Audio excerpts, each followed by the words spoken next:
મણિનગર શ્રી સ્વામિનારાયણ ગાદી સંસ્થાનના આચાર્ય જ્ઞાન મહોદધિ શ્રી જીતેન્દ્ર પ્રિયદાસજી સ્વામીજી મહારાજની અનુજ્ઞાથી પૂજનીય સંતો પૂર્વ આફ્રિકાના રાષ્ટ્રોમાં સત્સંગ પ્રચારથી પધાર્યા છે.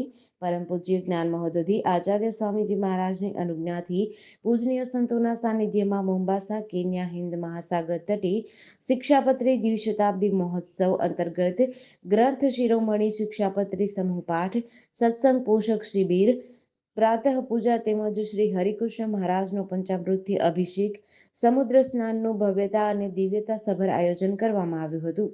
શિક્ષાપત્રી એટલે મનુષ્યએ પોતાનું જીવન કેવી રીતે જીવવું તેનું માર્ગ દેખાડી આપતું અણમોલ શાસ્ત્ર. સ્વામિનારાયણ ભગવાને ગાગરમાં સાગર ભરી દીધો છે. શ્રી સ્વામિનારાયણ ભગવાને 198 વર્ષ પહેલા શિક્ષાપત્રી લખી હતી, જેમાં 365 શાસ્ત્રોનો સાર રહ્યો છે. શિક્ષાપત્રી શ્રીજી મહારાજે પોતાના આશ્રિતોને ઉદ્દેશીને લખી છે, પરંતુ સમાજના સૌ કોઈ માટે અતિ ઉપયોગી અને લાભદાયક છે. સ્વયં શ્રી સ્વામિનારાયણ ભગવાને શિક્ષાપત્રીમાં લખ્યું છે કે શિક્ષાપત્રી લખવાનું કારણ તે સર્વે એકાગ્ર મને કરી નિર્ધારવું. આ શિક્ષાપત્રી સર્વના જીવને હિતની કરનારી છે અને મનુષ્ય માત્રને મનવાંછિત ફળ આપનારી છે.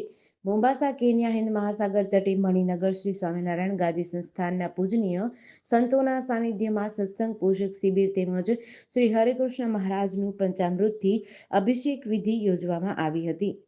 આ પ્રસંગે પૂજનીય સંતોમાં સંત શિરોમણી શ્રી સહજાનંદ સ્વામી, શ્રી હરિકેશવ દાસજી સ્વામી તથા શ્રી ગુરુપ્રિયદાસજી સ્વામી તથા મહાનુભાવો, નાના મોટા આબાલ વૃદ્ધો હરિભક્તોની ઉપસ્થિતિમાં 212 શ્લોકો ધરાવતી શિક્ષાપત્રીનું સમૂહમાં વાંચન, પૂજન, આરતી, શ્રી હરિકૃષ્ણ મહારાજનું પંચામૃતથી અભિષેક તથા આરતી ઉતારવામાં આવી હતી.